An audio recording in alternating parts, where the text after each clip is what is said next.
मेघमाଳରେ ଶୀଘ୍ର ଆସୁଥିବା ଆମ୍ଭମାନଙ୍କ ପ୍ରଭୁ ଯୀଶୁ ଖ୍ରୀଷ୍ଟଙ୍କର ଅତି ପବିତ୍ର ଓ ବହୁମୂଲ୍ୟ ନାମରେ ଆପଣ ସମସ୍ତଙ୍କୁ ଆଉ ଗୋଟିଏ ନୂତନ ପ୍ରସଙ୍ଗରେ ପୁନର୍ବାର ମୁଁ ସ୍ୱାଗତ କରେ। ପ୍ରଭୁଙ୍କର ଗୌରବ ହଉ। ସ୍ୱର୍ଗର ପରମେଶ୍ୱର ପ୍ରତିଦିନ ତାହାଙ୍କ ବାକ୍ୟ ଜରିଆରେ ନୂଆ ନୂଆ ପ୍ରସଙ୍ଗ ମାଧ୍ୟମରେ ଆମ୍ଭମାନଙ୍କୁ ସେ କଥା ହେଉଅଛନ୍ତି। ତାହାଙ୍କର ଗୌରବମୟ ଆଗମନ ନିମନ୍ତେ ଆମ୍ଭମାନଙ୍କୁ ସେ ପ୍ରସ୍ତୁତ କରୁଅଛନ୍ତି। ସେଥିପାଇଁ ପ୍ରଭୁଙ୍କୁ ମୁଁ ହୃଦୟ ସହିତ ଧନ୍ୟବାଦ ଦିଏ। ପ୍ରିୟ ପ୍ରଭୁଙ୍କ ଲୋକମାନେ, ବାକ୍ୟରୁ ଆଜି ମଧ୍ୟ ଆମେ ଆଉ ଏକ ପ୍ରସଙ୍ଗରେ ଅଳ୍ପ ସମୟ କଥାବାର୍ତ୍ତା ହେବା। ଆଜି ଆମେ ପ୍ରଭୁଙ୍କ ବାକ୍ୟରୁ ଯେଉଁ ପ୍ରସଙ୍ଗରେ ଧ୍ୟାନ କରିବା, ସେହି ପ୍ରସଙ୍ଗର ଶୀର୍ଷକ ହେଲା ମଣ୍ଡଳୀର ସବୁଠାରୁ ଧନୀ ବିଶ୍ୱାସୀ କିଏ।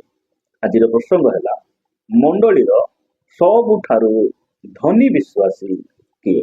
ଏହି ପ୍ରସଙ୍ଗରେ ପ୍ରଭୁଙ୍କ ବାକ୍ୟରୁ ଆମେ ଅଳ୍ପ ସମୟ କଥାବାର୍ତ୍ତା ହେବା।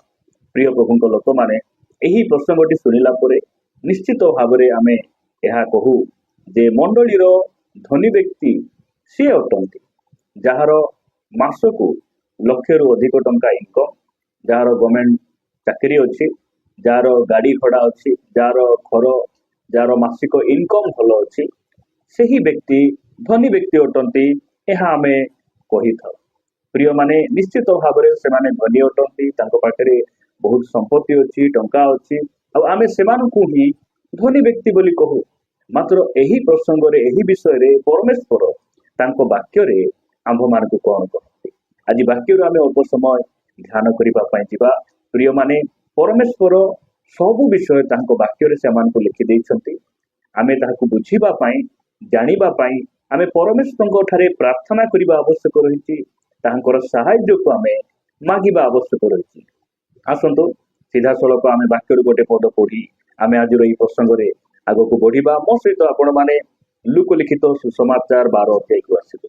ଲୁକ ଲିଖିତ ସୁସମାଚାର 12 ଅଧ୍ୟାୟ ତାର 21 ପଦରେ ପ୍ରଭୁ ଯୀଶୁ ଖ୍ରୀଷ୍ଟ ଏ ପ୍ରକାର କହନ୍ତି ଯେ ଆପଣା ନିମନ୍ତେ ଧନ ସଞ୍ଚୟ କରେ, କିନ୍ତୁ ଈଶ୍ୱରଙ୍କ ବିଷୟରେ ଧନୀ ନୁହେଁ, ତାହା ପ୍ରତି ଏପରି ଘଟେ। ଏହି କଥା ପ୍ରଭୁ ଯୀଶୁ ଖ୍ରୀଷ୍ଟ କେତେବେଳେ ସେ କହୁଛନ୍ତି, ମୂର୍ଖ ଧନୀର ଦୃଷ୍ଟାନ୍ତ କହିଲା ପରେ ଶେଷରେ ସେ ଏହି କଥା କହୁଛନ୍ତି। କଣ ବୋଲି ସେ କହୁଛନ୍ତି ଯେ ଆପଣା ନିମନ୍ତେ ଧନ ସଞ୍ଚୟ କରେ, କିନ୍ତୁ ଈଶ୍ୱରଙ୍କ ବିଷୟରେ ଧନୀ ନୁହେଁ। ଯେ ନିଜ ପାଇଁ ଟଙ୍କା ସଞ୍ଚୟ କରନ୍ତି, ନିଜ ପାଇଁ ସେମାନେ ଟଙ୍କାକୁ ଉପାର୍ଜନ କରନ୍ତି, ନିଜ ପରିବାର ପାଇଁ, ନିଜ ପୁଅ ଝିଅ ପାଇଁ, କେବଳ ନିଜ ପେଟ ପାଇଁ, ଘର ପାଇଁ, ପରିବାର ପାଇଁ ହିଁ ସେମାନେ ଟଙ୍କା ଉପାର୍ଜନ କରନ୍ତି, ସେମାନେ ପରମେଶ୍ୱରଙ୍କ ଦୃଷ୍ଟିରେ ଧନୀ ନୁହନ୍ତି। ସେମାନେ ମଣ୍ଡଳୀ ଦୃଷ୍ଟିରେ ଧନୀ ନୁହନ୍ତି। ଏହା ପରମେଶ୍ୱର ତାଙ୍କ ବାକ୍ୟରେ କହନ୍ତି। ପ୍ରିୟ ପ୍ରଭୁଙ୍କ ଲୋକମାନେ, ମୂର୍ଖ ଧନୀର ଏହି ଦୃଷ୍ଟାନ୍ତରେ ପ୍ରଭୁ ଯୀଶୁ ଖ୍ରୀଷ୍ଟ କହିଲେ, ଜଣେ ଧନୀ ଲୋକର କ୍ଷେତ୍ରରେ ବହୁତ ଫସଲ ହେଲା। ଫସଲ ହେଲା ପରେ ସେହି ଧନୀ ଲୋକ ଜଣକ ମନେ ମନେ କହୁଛି ଯେ ମୋର ଏତେ ଫସଲ ହେଲା, ମୁଁ ଏବେ କଣ କରିବି? ମୋର ଅମାର ଗୁଡ଼ିକକୁ ଭାଙ୍ଗି ମୁଁ ବଡ଼ କରିବି। ଆହୁରି ସେଇ ସ୍ଥାନରେ ସବୁ ଟଙ୍କାକୁ ମୁଁ କଣ କରିବି? ସଞ୍ଚୟ କରି ରଖିବି। ଆଉ ମୁଁ ଖାଇବି, ପିଇବି, ମୋର ପ୍ରାଣକୁ କହିବି, ରେ ପ୍ରାଣ ତୁ ଆମୋଦ କର, ଭୋଜନ କର, ଆରାମରେ ଖା, ଆରାମରେ ରହ ବୋଲି କହିବି। ଏହି ପ୍ରକାର କହିଲା ବେଳେ ପ୍ରଭୁ କହୁଛନ୍ତି, ରେ ମୂର୍ଖ, ତୋର ଜୀବନ ଯଦି ଆଜି ରାତ୍ରିରେ ନିଆଯିବ, ତୋର ସମ୍ପତ୍ତି କାହାର ହେବ? ପ୍ରିୟ ପ୍ରଭୁଙ୍କ ଲୋକମାନେ, ଯେଉଁମାନେ କେବଳ ନିଜ ପାଇଁ ଟଙ୍କା ଉପାର୍ଜନ କରୁଛନ୍ତି, ପ୍ରଭୁଙ୍କର ସେବା କାର୍ଯ୍ୟ ପାଇଁ, ତାହାଙ୍କ ରାଜ୍ୟ ପାଇଁ ଯେଉଁ ଟଙ୍କା ଉପଯୋଗ ହେଉନାହିଁ, ସେହି ବ୍ୟକ୍ତି ପଞ୍ଚାୟତରେ, ଜିଲ୍ଲାରେ, ଦେଶରେ, ଦୁନିଆର ଧନୀ ବ୍ୟକ୍ତି ସେ ହେଇପାରନ୍ତି, କିନ୍ତୁ ମଣ୍ଡଳୀର ଧନୀ ବ୍ୟକ୍ତି ସେ ନୁହନ୍ତି। ସେ ପରମେଶ୍ୱରଙ୍କ ଦୃଷ୍ଟିରେ ଧନୀ ବ୍ୟକ୍ତି ନୁହନ୍ତି। ପ୍ରିୟମାନେ, ପ୍ରଭୁ ଆମକୁ ଅନୁଗ୍ରହ କରନ୍ତୁ। ପରମେଶ୍ୱର ଯେଉଁ ସବୁ ଟଙ୍କା, ପଇସା, ଧନ ସମ୍ପତ୍ତି ଆମକୁ ଦେଇଛନ୍ତି, ଆମେ ସେଇ ସବୁ ଧନ ସମ୍ପତ୍ତିକୁ ପରମେଶ୍ୱରଙ୍କ ବିଷୟରେ ମଧ୍ୟ ଆମେ ବ୍ୟବହାର କରିବା ଆବଶ୍ୟକ ରହିଛି। ଆପଣ ମାନେ ମୋ ସହିତ ଗୋଟେ ବାକ୍ୟ ପଢିବେ। ମାର୍କ ଲିଖିତ ସୁସମାଚାର 12 ଅଧ୍ୟାୟରେ ପ୍ରଭୁ ଯୀଶୁ ଖ୍ରୀଷ୍ଟ ଏହି ସ୍ଥାନରେ ଏ ପ୍ରକାର କହୁଛନ୍ତି। 41 ପଦ, ମାର୍କ ଲିଖିତ ସୁସମାଚାର 12 ଅଧ୍ୟାୟ 41 ପଦରେ, ପରେ ସେ ଭଣ୍ଡାର ସମ୍ମୁଖରେ ବସି ଲୋକ ସମୂହ କିପରି ସେଥିରେ ପଇସା ପକାଉଛନ୍ତି ତାହା ଦେଖୁଥିଲେ। କିଏ କେତେ ପକାଉଛନ୍ତି ଯୀଶୁ ଖ୍ରୀଷ୍ଟ ତାହା ସେ ଦେଖୁନାହାନ୍ତି। ସେ କଣ ଦେଖୁଛନ୍ତି? କିପରି ଟଙ୍କାକୁ ସେମାନେ ଦାନ ଦେଉଛନ୍ତି, ସେଇଟାକୁ ସେ ଦେଖୁଛନ୍ତି। ତାହା ଦେଖୁଥିଲେ ସେତେବେଳେ ଅନେକ ଧନୀ ଲୋକ ସେଥିରେ ବେଶୀ ପକାଇଲେ। ଆଉ ଜଣେ ଦରିଦ୍ର ବିଧବା ଆସି 1 ପାହୁଲା ମୂଲ୍ୟର 2ଟି କ୍ଷୁଦ୍ର ମୁଦ୍ରା ସେଥିରେ ପକାଇଲା। 43 ପଦ, ସେଥିରେ ଯୀଶୁ ଆପଣା ଶିଷ୍ୟମାନଙ୍କୁ ନିକଟକୁ ଡାକି କହିଲେ, ମୁଁ ତୁମ୍ଭମାନଙ୍କୁ ସତ୍ୟ କହୁଅଛି, ଭଣ୍ଡାରରେ ମୁଦ୍ରା ପକାଉଥିବା ସମସ୍ତ ଲୋକଙ୍କ ଅପେକ୍ଷା ଏହି ଦରିଦ୍ର ବିଧବା ଅଧିକ ପକାଇଅଛି। ପ୍ରଭୁଙ୍କର ଗୌରବ ହଉ। ସେ ସେଇ ଧନୀ ଲୋକମାନଙ୍କର ଦାନକୁ ଦେଖି ସେ ପ୍ରଶଂସା କରୁନାହାନ୍ତି। ସେ ବିଧବାର ସେ 2ଟି ଟଙ୍କା 2ଟି ମୁଦ୍ରା ପାଇଁ ସେ କଣ କରୁଛନ୍ତି? ବିଧବାର ପ୍ରଶଂସା କରୁଛନ୍ତି। ବିଧବାର ସେ କଣ କରୁଛନ୍ତି? ଗୁଣକୁ ସେ ଗାଉଛନ୍ତି। ପ୍ରିୟ ମାନେ, ଆମେ କହିପାରିବା ଏହି ସ୍ଥାନରେ ଯେ ଏହି 2ଟି ଦଳ ମଧ୍ୟରେ ଦରିଦ୍ର ବିଧବାକୁ ପ୍ରଭୁ କାହିଁକି ପ୍ରଶଂସା କରୁଛନ୍ତି? ପ୍ରଭୁଙ୍କ ଦୃଷ୍ଟିରେ ଏହି ବିଧବା ଧନୀ, ଏହି ବିଧବା ପ୍ରଭୁଙ୍କ ଦୃଷ୍ଟିରେ ଗ୍ରହଣ ଯୋଗ୍ୟ। ମାତ୍ର ଏହି ଲୋକମାନେ ଯୋଉ ଅଧିକ ଟଙ୍କା ଦେଉଛନ୍ତି, ସେମାନଙ୍କ ପାଖରେ ଦେବାର ଇଚ୍ଛା ବୋଲି ସେମାନେ ଦେଉନାହାନ୍ତି।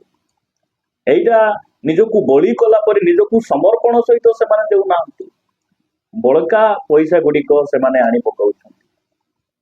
ଯାହା ଖର୍ଚ୍ଚ କରିବେ, ଧନୀ ଲୋକମାନେ ଯଥେଷ୍ଟ ସେମାନଙ୍କ ପାଖରେ ଖାଇବାକୁ ପିନ୍ଧିବାକୁ ସବୁ ଥିବ। ବଜାର ନାଟ ସବୁ ବୁଲିଲା ପରେ ଯାହା ପଇସା ଟିକେ ବଳିଥିବ ସେଇଟାକୁ ଆଣିକିନା ଦେବେ। ଏଇ ପ୍ରକାର ଦାନ ଗୁଡ଼ିକ, ଏଇ ପ୍ରକାର ସମ୍ପତ୍ତି ଗୁଡ଼ିକ ପ୍ରଭୁଙ୍କ ଦୃଷ୍ଟିରେ ଘୃଣା ଯୋଗ୍ୟ ଅଟେ। ମାତ୍ର ଏହି ବିଧବାକୁ ପରମେଶ୍ୱର ପ୍ରଶଂସା କରୁଛନ୍ତି, ପ୍ରଭୁ ଗୌରବ ଦେଉଛନ୍ତି। ମୁଁ ପ୍ରଭୁଙ୍କୁ ଧନ୍ୟବାଦ ଦିଏ। ତଳକୁ ଲେଖାଯାଏ 44 ପଦ, କାରଣ ସମସ୍ତେ ଆପଣା ଆପଣା ଅତିରିକ୍ତ ଧନରୁ କିଛି କିଛି ପକାଇଲେ। ଏଇ ଯୋଉ ଧନୀ ଲୋକମାନଙ୍କ ପାଖରେ ବହୁତ ସମ୍ପତ୍ତି ଥିଲା, କେବଳ ଯଦି 5,000 ପକାଇଲେ, 5,000 କେବଳ ନଥିଲା, 50 ଲକ୍ଷ ମଧ୍ୟ ତାଙ୍କ ପାଖରେ ଥାଇପାରେ। ଅଳ୍ପ କିଛି ସେମାନେ ପକାଇଲେ। ସେଥିପାଇଁ ସେ କହୁଛନ୍ତି କିଛି କିଛି ପକାଇଲେ, କିନ୍ତୁ ଏ ଆପଣାର ଅନାଟନ ଅବସ୍ଥାରେ ନିଜ ପ୍ରାଣ ବଞ୍ଚାଇବା ନିମନ୍ତେ ତାହାର ଯାହା କିଛି ଥିଲା ସେହି ସବୁ ପକାଇଥିଲା। ପ୍ରଭୁଙ୍କ ନାମର ଗୌରବ। ପ୍ରିୟ ମାନେ, ଆପଣ ଆଉ ମୁଁ ପ୍ରଭୁ ଦେଇଥିବା ଟଙ୍କାକୁ ଆମେ କି ପ୍ରକାର ବ୍ୟବହାର କରୁ? ପ୍ରଭୁଙ୍କର ସ୍ତୁତି ହେଉ, ମହିମା ହେଉ। ଆମେ ମଣ୍ଡଳୀରେ, ଆମେ ପ୍ରଭୁଙ୍କର ରାଜ୍ୟରେ, ଖ୍ରୀଷ୍ଟିଆନ ସମାଜରେ ଆମେ ଏଇ ପ୍ରକାର ଗୋଟେ ସାକ୍ଷ୍ୟକୁ ଆମେ ବଜେଇ ରଖିବାର ଅଛି ଯେ ଏହି ଭାଇ, ଏହି ଭଉଣୀ ସେ ଟଙ୍କା ଉପାର୍ଜନ କରୁଛନ୍ତି ଏବଂ ଟଙ୍କାକୁ ପ୍ରଭୁଙ୍କ ନିମନ୍ତେ ମଧ୍ୟ ସେ କଣ କରୁଛନ୍ତି? ଉପଯୋଗ କରୁଛନ୍ତି। ପ୍ରଭୁଙ୍କର ସ୍ତୁତି ହେଉ, ପ୍ରଭୁଙ୍କ ନାମର ମହିମା ହେଉ। ଆପଣ ମାନେ ମୋ ସହିତ ପ୍ରକାଶିତ ବାକ୍ୟକୁ ଆସିବେ। ପ୍ରକାଶିତ ବାକ୍ୟ 3 ଅଧ୍ୟାୟ 17 ଆଉ 18 ପଦରେ ଏହି ସ୍ଥାନରେ ଯୋହନ ସେଇ ପ୍ରକାର ଦର୍ଶନ ଦେଖୁଛନ୍ତି, ଏଇ ପ୍ରକାର ସେ ଶୁଣୁଛନ୍ତି। ଲେଖାଯାଉଛି, ତୁମ୍ଭେ କହୁଅଛ ମୁଁ ଧନୀ, ମୋର ବହୁତ ସମ୍ପତ୍ତି ଅଛି, ମୋର କୌଣସି ଅଭାବ ନାହିଁ। ମାତ୍ର ତୁମ୍ଭେ ଯେ ଦୁର୍ଭାଗା, ଦିନହୀନ, ଦରିଦ୍ର, ଅନ୍ଧ ଓ ଉଲଙ୍ଗ, ଏହା ଜାଣ ନାହିଁ। ଅନେକ ସମୟରେ ଆମେ ନିଜେ କହୁ ଯେ ମୋର ଭଲ ଇନକମ୍ ଅଛି, ମୁଁ ଧନୀ, ମୋର କିଛି ଅଭାବ ନାହିଁ। ଯେଉଁ ଭାଇ ଭଉଣୀ ମାନଙ୍କ ଜୀବନରେ କୋଟି କୋଟି ଟଙ୍କା ଥାଇ ମଧ୍ୟ ଯଦି ସେମାନଙ୍କ ଜୀବନର ପ୍ରଥମ ବିଷୟ ପ୍ରଭୁ ନୁହନ୍ତି, ତାହେଲେ ସେ ବ୍ୟକ୍ତିକୁ ଧନୀ ବୋଲି କୁହାଯାଏ ନାହିଁ। ସେଇ ବ୍ୟକ୍ତିକୁ ପରମେଶ୍ୱର ଦରିଦ୍ର ଭାବରେ ଦେଖନ୍ତି। ଯେଉଁ ବ୍ୟକ୍ତି ପିନ୍ଧିବା ପାଇଁ ଭଲ କଷ୍ଟଲି ବସ୍ତ୍ର ଥାଇ ମଧ୍ୟ ସେହି ବ୍ୟକ୍ତିଙ୍କ ଜୀବନରେ ଯଦି ଯୀଶୁଖ୍ରୀଷ୍ଟ ପ୍ରଥମ ନୁହନ୍ତି, ତାହେଲେ ସେଇ ବ୍ୟକ୍ତିଙ୍କୁ ପରମେଶ୍ୱର ଧନୀ ଭାବରେ ଦେଖନ୍ତି ନାହିଁ। ସେ ପୋଷାକ ପିନ୍ଧିଛି ବୋଲି ସେ ଦେଖନ୍ତି ନାହିଁ, ସେ ଉଲଙ୍ଗ ଅଛି ଏ ପ୍ରକାର ଦେଖନ୍ତି। ପ୍ରିୟ ମାନେ, ଏହି ଲାଉଦିକିଆ ମଣ୍ଡଳୀ ଭିତରେ ସବୁ ଅଛି। ସାଉଣ୍ଡ ସିଷ୍ଟମ ଅଛି, କିବୋର୍ଡ ଅଛି, ସବୁ ଟ୍ରଙ୍ଗ ଅଛି, ଅକ୍ଟୋପେଡ୍ ଅଛି, ଆରାଧନା କରିବା ଲୋକ ଅଛନ୍ତି, ଆଙ୍କ ପାଖରେ ଜ୍ଞାନ ଅଛି, ବୁଦ୍ଧି ଅଛି, ସବୁ କିଛି ଟେକ୍ନୋଲୋଜିର ବୁଦ୍ଧି ଜ୍ଞାନ ସବୁ ଅଛି। ମାତ୍ର ଯୀଶୁଖ୍ରୀଷ୍ଟ ତାଙ୍କ ମଣ୍ଡଳୀରେ ନାହାନ୍ତି।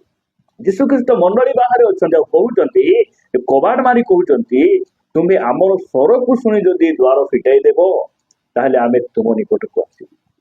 ପ୍ରିୟ ମାନେ, ପ୍ରଭୁ ଆମମାନଙ୍କୁ ଅନୁଗ୍ରହ କରନ୍ତୁ।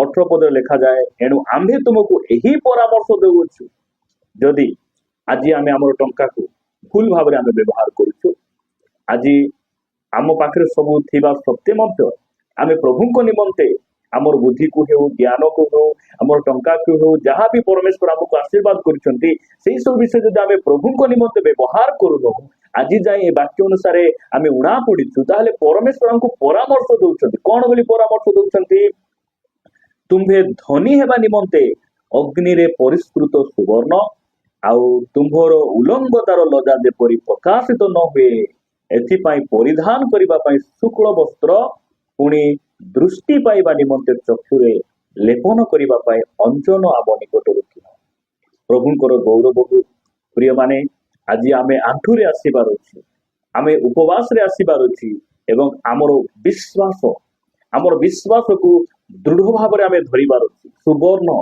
अर्थात विश्वास को दर्शाए यह ख्रिस्टियान मानकर संपत्ति अटे आज लोक मान पाखे कोटी संपत्ति थिले मध्य आज से पाखे विश्वास नहीं किंतु परमेश्वर आमको आशा देइछन्ति विश्वास देइछन्ति आमर विश्वास को आमे दृढ़ भाव रे धरिबा आ लेखा जाउछि आमर लज्जा जेपरि प्रकाशित न हेबो सेति शुक्ल वस्त्र अर्थात आम जीवन रे टंका थाउ कि न थाउ संपत्ति थाउ कि न थाउ सेही परित्राणर वस्त्र अर्थात प्रभु जीशु ख्रीष्ट को आमे पिंधिबा तांको आमे परिधान करिबा तापर तळकु लेखा जाउछि जे तुमर चक्षु निमंते कोन करो तुमर चक्षु लेपन करिबा निमंते अंजन आम निकट प्रिय माने जे समय रे आम पाखरे बुलिबा पाई भलो गाड़ी नथिला घर नथिला आम पाखरे टंका पैसा पतर नथिला सेही समय अनेक भाई भणी माने चर्च को आसुथिले आंठौथिले सेमानकर प्रार्थना करिबा आराधना करिबा संपूर्ण भाव में भिन्न थिला आखियारे लुह बाहरुथिला सेमाने कृतज्ञ हृदय रे प्रभुंकर आराधना महिमा करुथिले धीरे धीरे प्रभु देवे सेमानको आशीर्वाद कले टंका संपत्ति टिके हला सेमानकर अभाव टिके दूर हला परिस्थिति बदलिला आज ख्रिस्टियन समाज रे आपण देखिबे सेमानकर प्रेम गुडी को धीरे धीरे शिथिल हो जाउछि प्रभु आमान को अनुग्रह करंतु आमे मंडली रो धनी व्यक्ति सेते बेले हेबा जेते बेले आम पाखे जहाँ अच्छी से सब विषय केवल आम परिवार पाई न चली आम निज निमंते चिंता न करी आम प्रभु राज्य निमंते उपयोग करबा ताहेले आम प्रभु दृष्टि रे बहुमूल्य हेबा तांकर ग्रहण योग्य हेबा आ परमेश्वर आम मानकर प्रशंसा करिवे प्रभु ए वाक्य दे आम समस्त को प्रचुर भाव में आशीर्वाद करंतु आसंतु पदे प्रार्थना करिबा दयामय स्वर्गस्थ पिता मु तुमको धन्यवाद दिए गौरव करे प्रभु तुम वाक्य द्वारा आम कथा हिच धन्यवाद प्रभु आमे केवल निज निमंते न बंचबू साहाय्य कर आमे अन्य मान निमंते चिंता करूँ